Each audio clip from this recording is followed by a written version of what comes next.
Yeah, Tell, I wanted to ask you because there, another thing that people who've suffered as well are promoters, who they say that bona Tele ameenda kaleta Casper Nyovest ama ameleta Nasty C na tuko na King Kaka. Mbona asichukue hiyo pesa ametoa, ametoa, amelipia ndege, hoteli, amekuja hapa hivi na kuna King Kaka hapa hivi na si awaweke pamoja tufanye concert. What is the reason behind that? I am, as a promoter now, in my promoter art, I'm dictated by the industry, who and I'm dictated by who my audience want to see. So personally, if DJ Cream and the rest have decided that Nigerian music is the biggest thing in the club, me, now it's for my role as a businessman is to bring that particular artist that is hot over here. But I want to tell you what I do as hype. Even if I bring Mr. Easy or Pato Ranking or whoever, there's always a platform. There'll always be Kenyan artists on that billing. Kenyan artists and female and even Kenyan male and female artists as well as DJs. So for me, what that's at the current moment, what's hot in Kenya, unfortunately, is Nigerian music. So I'm going to try and bring whoever is popular into the country, create a platform, create enough buzz for an artist like Ethic, for example, to come and showcase to other people that may not know about them what they're really about. So like you reel them in and then now you showcase like no, yeah, you have to. You have to. This is what we have here. About you have to. His work from that angle, and that shows us the problem that is there. We need to address that problem. We've talked about the problems that are happening. We now need to come up with solutions. We need goodwill from you. Now you as being a radio and a TV person, we need goodwill. We need you to be like, you know what, we've had and we messed up a bit, but it's never too late. It's never too late to change the music culture in Kenya. So you decide either as a presenter. Actually, presenters have said it's producers who choose the music. Yeah. They've shifted and we're going the to go to that as well. Yeah. So it's us to everybody. The way you say it, own it. Yeah. Say, Mimi as a presenter, I'm going to make sure in that 1 hour I'm supposed to play 8 songs. I'll play 4 Kenyan. No one has said kill Nigerian music, kill American, kill Bongo. We are saying let's have a sense of balance, because right now there's no balance. When you go to a club, 5 hours. Kill it, bro. Why are you balancing? I was being nice to him. If you ask me, all music from Nigeria should be deleted from people's phones. Joe, why do you always focus on Nigeria? Like, what do you have against Nigeria? You just said Nigeria is the biggest music. It is. Yes. Currently here. Yes. It is. Yeah. And it's not bad. It's good. It's what people are vibing to. And why are they vibing to it? Why are they vibing to it? Because that's what they are. No, that's what they are fed. No, if you don't like a song, you don't like a song. Listen, but a Nigerian song is good. Let me tell you, the reality of it is this, and that's what you cannot deny. It is really good music. But this how I look at it. Let me explain this. This how I look at it, and that's the mistake again as gatekeepers we make. And I'm gonna give a very crazy example. You have your wife, okay? And she stops making you, or she cannot make biryani. You go and get another chick to do the same, okay? And forget your wife. At the end of the day, she's still your wife. As gatekeepers, we have to always remember these are our people. So yes, the Nigerians are exciting us and they make good music, but you always gotta go back home to your wife. So if your Dogo Dogo is exciting you, yes, it's exciting, but you always gotta go back home to your wife, and that's what we're not doing. And as I'm Kenyans, actually against that example. And as Kenyans,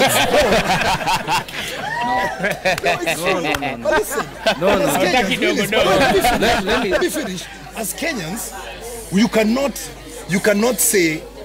remove that. The mistake as gatekeepers we make is we get excited as gatekeepers of the side chick and forget our wives. You understand? Hold on. Let me finish this theory. First, we were excited about Tanzanian music, early 2000s. Then we got excited about Ugandan music. Then we moved to Jamaican music. Then we moved to Niger music, and now we're back in Tanzanian music. That's been the phase from the beginning. And it's a very sad phase Remember that when? there is no Kenyan phase in between. Exactly. Remember, we were so excited about dancehall, but guess what? There was a Kenyan phase before that. But Mzazi, you've been doing mseto na umefocus sana East Africa. Yeah. Maybe because like ikifika time ya request. Maybe from your audience, maybe you can tell us what are people focusing on? Hapo tu within East Africa, Kenya, Uganda, and Tanzania. Audience wanataka nini? Audience requests Kenyan and Tanzanian more. Yeah. Most Kenyan fans request Kenyan songs na Tanzanian sana. And the other question, kwa hizo ma Kenyan songs kuna zile ziko, is it like Joe said, like kama 3 artists ama no, Kenya kuna wasanii ambao wanaimba. It's just that they don't get they're not given the platform. Kuna wasanii wengi sana ambao wana uwezo. Wengi wako mashinani, kuna wasanii wanaimba Kisumu, wana vipaji, wana vocals ajabu, lakini they don't get the chance from the local stations. So what do we do now? Because now we are there. We can't keep talking about that for the last what has happened in the last 5 years. So I'm a new artist in Vihiga. I've asked my dad for 10,000. I go to the studio. I've done a nice song. I don't have a video, but the song is perfect in terms of quality. I send it. I ask my friends around, neighbors, then I get your email and I send it. You as a presenter or as a TV or a radio presenter, what are you going to do to make sure that I'm not neglected? Okay, this is what I do. From Seto, every day we introduce new artists. There's an email. Artists from across the country send songs. I have a team that looks for the good song. I have a production team that looks for the quality songs, the songs that are good for airplay, you understand? So there's a team that does that. But I will call upon even presenters on those local stations, for example in Vihiga, for example in Kisumu. There are stations, local stations there. So these artists should take their music to those local stations, to those local DJs. It's a responsibility that is actually collective. It's not just presenters in Nairobi. It starts from I agree, and that I was coming to this point. What you said is very correct. Have you seen gospel artists and artists from vernacular genres complaining? They don't complain. Why? Because like if you go to a gospel radio station, 90% is actually Kenyan music. You go to Mulembe or Musi, is it Musi? Musi. They play 90% Kao music. So if you're a Kao artist or artist, your music is actually getting to people. So our problem is these other artists, because obviously they're complaining. You know, you can't complain about urban. Okay, urban artists. Watu wa Nairobi. Guys of major towns. No, I really wanted to ask a question. Like, is Citizen available in Tanzania? Yes. It is on a daily.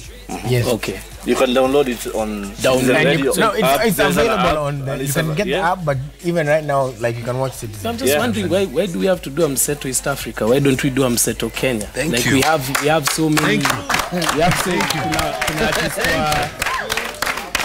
They have their own radio stations and TV stations. Not even that. You want to split his salary.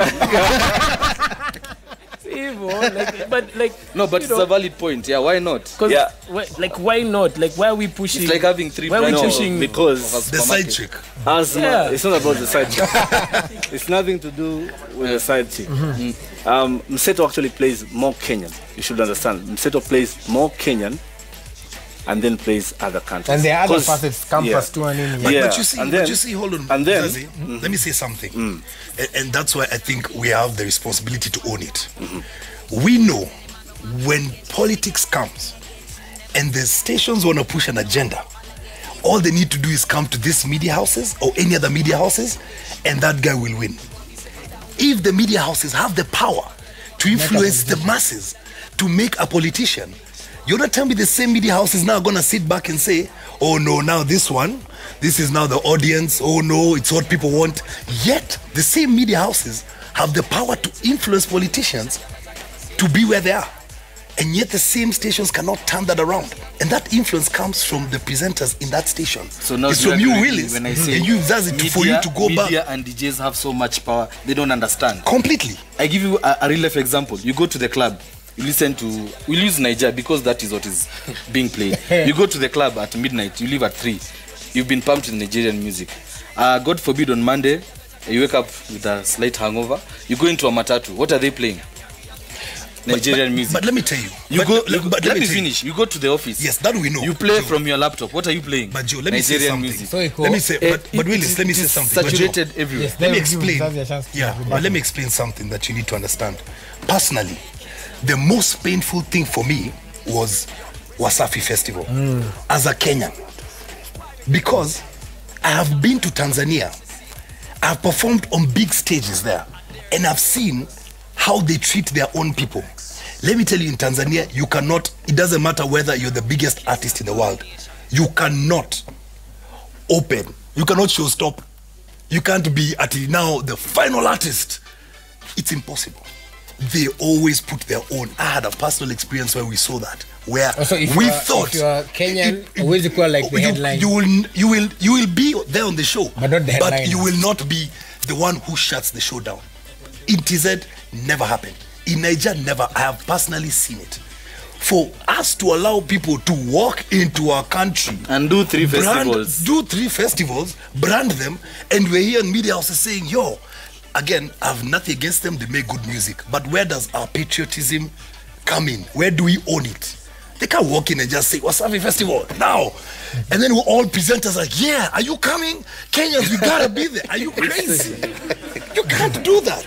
We can't sell our souls for some money. Yeah, and then we can't do that. the next day on social media, it's always the same. Yes. Those Bad artists' performances were bad. Oh, We can't Naiboy was sell the our best. souls. And That's it's what I'm always the saying. Kenyan We performer need that was the one to be that shut it proactive down. and say, you know what, it has Just happened. the same way we Let make us- the same way we make politicians, the same way they come to the media houses to become big, transfer that energy. Politics is 2022. In those 4 years, transfer that energy into making local artists. You saw And what- let me tell But you. let me also sorry, because there's a clip we need to play, and also there's a lot of feedback that's coming in, and I also need to give Tuva a chance to speak. There are so many guys who are up AV on Twitter just because they've been just to give their views as well. Emmanuel Maboga anasema, don't blame media fully for not playing Kenyan music.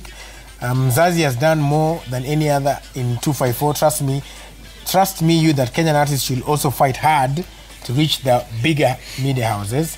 And then Muswata says, one thing that amazes me is that there are some media personalities who think it is their role to promote African music and not Kenyan music. Unapologetic anasema, Joe Mushiri is personal. and he wants to dictate everything. That is where we go astray. Joe anasema hapo. I want people in Hold media on. to dictate our Kenyan music, not. We have Steve Nyabo pia hapa anasema, tell me how many Kenyan songs are played in Tanzania or in Nigeria. Thank you. Alafu mtu amesema ati mseto Kenya, that won't be a mseto anymore. Yes, and then there also just to throw it as well, you know, there's uliongea juu ya mzazi hapa hivi, but also, you know, the question can be like, let's say Joe, when you're working, are we okay to say where you work? Yeah. Ukiwa Capital pale, because there's also been an argument that has been fronted that you know, presenters wanasema sisi tunaamua nini tunacheza.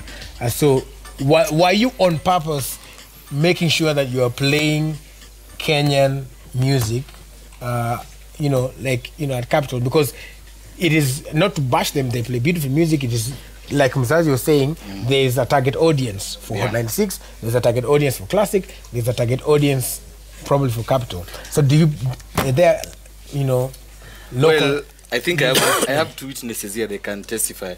I created a show called The Cypher, and we focused on Kenyan artists who have never been played before. That's on that I can hard actually play. brag, and I don't like bragging, Yeah, but because these guys have made it personal, I'll be personal.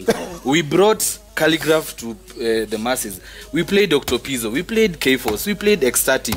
All these artists where no one actually cared That about was them. hosted by Joey, right? Yes, we started with doing hip hop with Joey, and then Amina came, and then now that was now Lyrical Wednesday. That was on Wednesday. But now the Cypher, it was not even about talking. It was just us exposing artists through social media. By the way, we didn't have a present. Okay, I used to talk once in a while, but our main aim when we are doing ciphers now, but our main aim was to bring unknown artists to the masses. So what I can say, when we were doing the cipher, we did great. I mean, you have Calligraph, the hottest rapper in the world. He can take on anyone.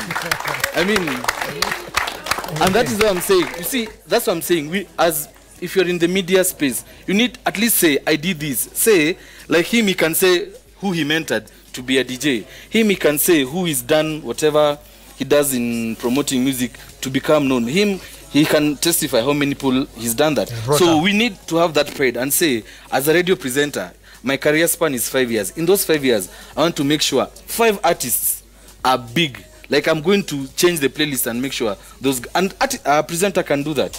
That thing of saying it's producers, I was a producer. And you put music and they can change. And just to add to that, I actually commend Willie Tuva, Mzazi, because again, I use him as an example of presenters, but he's not, because his agenda has been clear.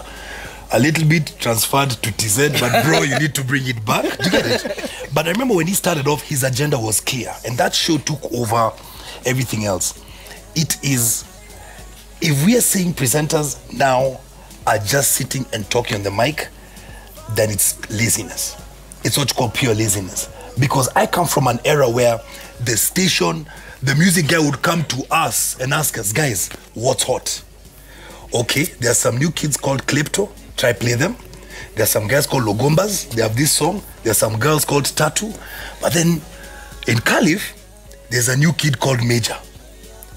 And they'd say, you sure this? And we would be the gatekeepers for that. We were talking, having conversations with this artist. We were going back and forth. Hey, listen, this song, the way you have brought it, it's hot, but you need to just change here, change here, change here, change here. Then they go back, fix it, come back and give you. But what we're seeing, you're not even looking at the song. You have to look at it. You have to look at. You have to look at the music. And mzazi pia, you know, vile amesema kina, Dufla amekuwa hapo kwenye 10OVER10. By the way, hata 10OVER10 tumepatia watu kwa sema yeah, man. We've also given a lot of people platforms here, more upcoming artists. You have us, and you should be commended for that. Yes, yes. One more time.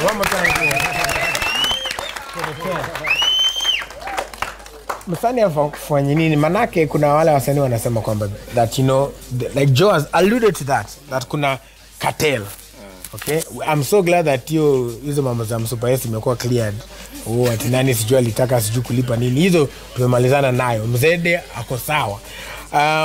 So is it kuna hiyo cartel, kuna wale madj wanasema kabla unicheze lazima unilipe. Presenter anasema kabla nikucheza lazima utoe kitu. Cartels ziko. That is something that you need to understand. Kwenye industry kuna watu ambao ni evil pia. Watu ambao they focus on selfish interests. Ndio anaangalia kwamba mimi nitapata nini. So nitakusaidia kama wewe utanifanyia hiki. Kuna some presenters ambao wanalipwa ndio wacheze muziki. Na unajua muziki mzuri hauwezi fika mbali kama presenters analipwa ndio wacheze muziki, kwa sababu anaweza kucheza mtu ambaye hata hana talanta ama hana uwezo. Ana force watu vitu ambavyo havistahili. So apart from that, I will also call upon artists kuwa na unity. Yes. Wasanii wetu wa Kenya hawana umoja kabisa. Unajua? Kila msanii anataka kujipiga kifua, mimi ndio mkali zaidi ya yule. Wanakutana wenyewe kwa wenyewe, they don't even greet each other. You see? So first of all, I will call upon artists kuwa na umoja. Unity among artists is very, very important. Kwa sababu once you're united, you can push your agenda like play Kenyan music. It's because of the unity ambayo imekuja baada this thing. So let the artists be united. Let Kenyan fans request more Kenyan. Ukipiga simu kwenye radio, itisha Kenyan music. Ukipiga simu ama ukienda kwenye club, itisha Kenyan music, and that way Kenyan music will change. And tell honestly speaking, I think some of your older artists have also failed this new generation of Kenyan artists. There's nobody is mentoring. Nobody. Nonini is not mentoring. I'm sorry to say that because it's Calligraph is doing it. Calligraph is doing it. BN is doing it. Sauti Sol are actually starting a label. They're starting a label to nurture talent. Where is Nonini's? Who has Nonini brought up? Don't tell me per unit. Don't tell me. That was 10 years ago. That was years ago. You can't bring up a guy 10 years ago. You can't bring up a guy 10 years ago. Today uko happy. But you know, nurturing talent. Frasha, Gabu. Who? They are nurturing talent. Compact Records, Gabu. Yes, they do. sijasikia but and they have access to the platforms that they can actually put those artists on. Well, you know, without getting too personal, I just feel like the older generation has really failed this current generation. It's true. That one I agree with you. From Nameless to Red Sun, all these guys, they can't tell you this is my life. You know the way like Dr. Dre can tell you I brought you Snoop Dogg, I brought you 50 Cent, I brought you Eminem, I brought you Kendrick. Most of the artists cannot put their arm like this. Chameleon did that. Chameleon in Uganda is an example. He brought Kina Radio Luiso. Exactly. He did King Sa, the current star in Uganda. But in Kenya, that's something that is lacking. And then another thing, on the artist thing, another thing I've noticed many people telling me, I don't know if you guys agree, artists wa Kenya wana maringo.